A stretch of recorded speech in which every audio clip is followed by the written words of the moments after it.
nous voilà repartis pour l'exercice 4. Cette fois-ci, j'ai tout mélangé. Donc la première étape consiste déjà à identifier de quelle famille il s'agit. Donc n'hésitez pas à faire une petite pause entre chaque molécule pour essayer de le faire de votre côté, évidemment. La première molécule.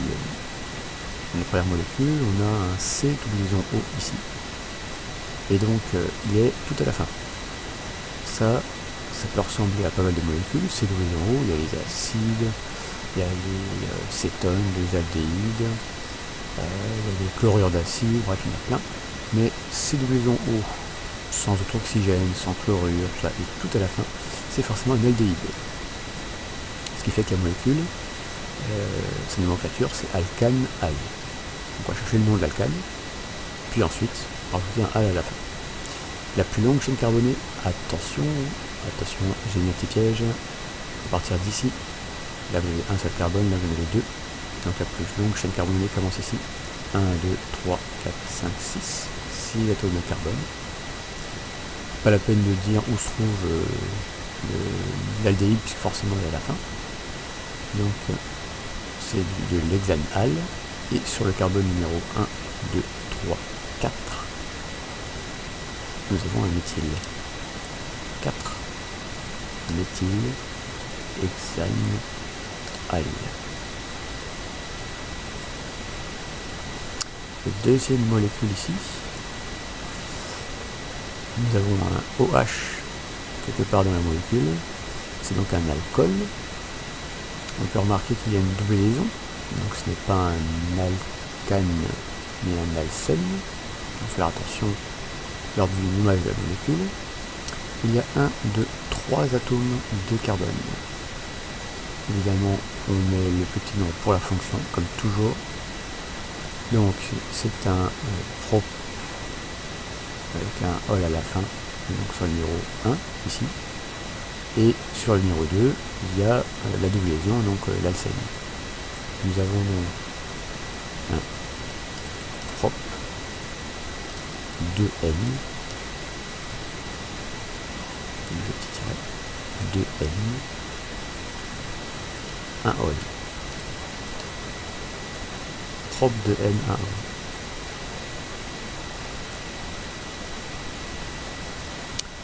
Continuons avec cette molécule-là. On a encore une fois un C double O, mais ceci n'est pas à la fin. Il n'y a pas de OH, il n'y a pas de Cl, tout ça. Donc c'est une cétone. Ça finit par on. On cherche la plus longue chaîne carbonée. 1, 2, 3, 4, 5, 6. Donc c'est un hexane, il n'y a pas de liaison. Le carbone numéro 1 est ici pour avoir le numéro le plus petit pour la fonction. Donc c'est un hexane 2 on. Et sur le numéro 4, nous avons un méthyle. 4 méthyle hexane 2 on. On poursuit, quatrième molécule. Alors bah non, en fait la quatrième molécule on va pas la faire, puisque je vous l'ai dit, quand l'amine n'est pas à la fin, on va oublier. C'est du NN-diméthyl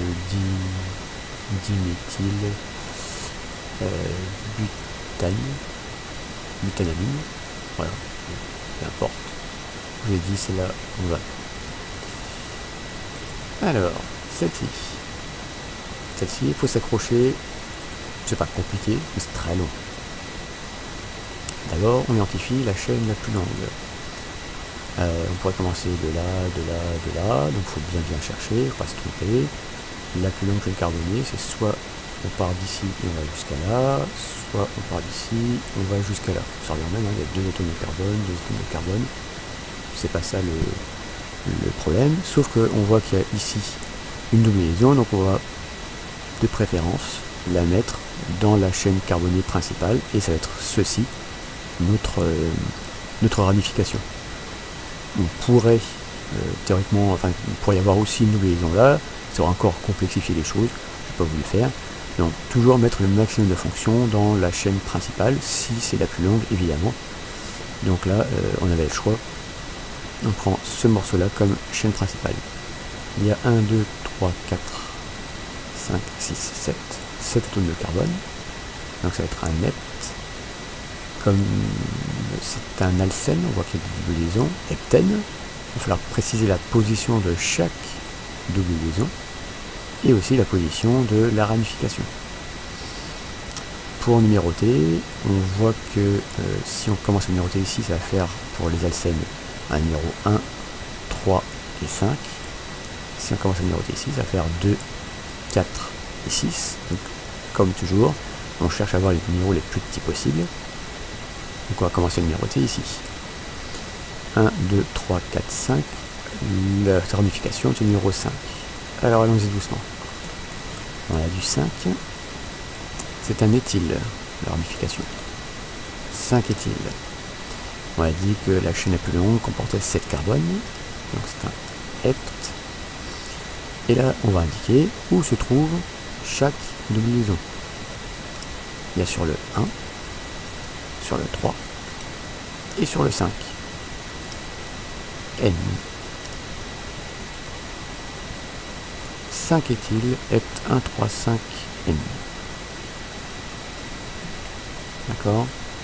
On a indiqué tous les 3 numéros sur lesquels se trouve une double liaison. Celui-ci a un C double liaison O avec un OH juste à côté. Et donc c'est un acide carboxylique. On va chercher sa plus longue chaîne carbonée. La plus longue chaîne carbonée commence, enfin forcément elle commence ici. Elle peut se terminer là, là ou là. Ici on n'aurait que 1, 2, 3, 4 atomes de carbone. Ici 1, 2, 3, 4, 5 ou 4, 5 comme on veut. Donc, vu que c'est un acide, son nom commence par acide. Ensuite, sur le numéro 1, 2, on va mettre un éthyle, et sur le numéro 3 aussi. Donc, 2, 3, diéthyle, il y a 2, diéthyle, et ensuite on a dit que la plus longue chaîne carbonée c'était 1, 2, 3, 4, 5. Pentanoïque. Acide 2, 3 diéthyle, pentanoïque. On prend le temps de bien décortiquer, chercher la fonction, chercher la plus longue chaîne carbonée, regarder les ramifications, bien marquer les numéros.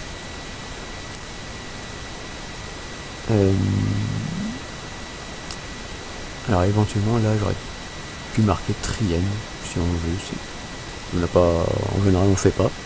On aurait pu marquer triène si vous avez mis triène, c'est pas un souci. 1, 3, 5 triène. Ça marche aussi. Au cas où vous l'auriez fait. Ensuite, cette fonction là, attention, elle est peut-être plus difficile à repérer. C'est de liaison O avec un O et encore une autre chaîne carbonée. Ça c'est l'ester. Celle-là, on se trompe facilement parce qu'il faut bien repérer la chaîne carbone numéro 1 et la numéro 2. La chaîne carbone numéro 1 est du côté du C de liaison O. 1, 2, 3, 4 atomes de carbone. Donc c'est du butane. On rajoute OAT quand c'est un ester. Et ensuite, soit 2, soit des apostrophes, on va voir. Ici, il y a 2 atomes de carbone sur la deuxième chaîne carbonée, donc c'est d'éthyle. Butanoate d'éthyle. Et enfin, cette molécule-là, il y a un C double liaison O avec NH2, c'est un amide. Je ne vais pas confondre avec l'amine, où il y a juste NH2. Amide, 1, 2, 3, 4. Donc la fonction amide est toujours à la fin, pas la peine de préciser sa position. Donc c'est du butane amide. Voilà, n'hésitez pas à revoir les explications, à réessayer de votre côté. Je rappelle que l'objectif c'est pas tant d'arriver à les nommer et dessiner qu'à les identifier.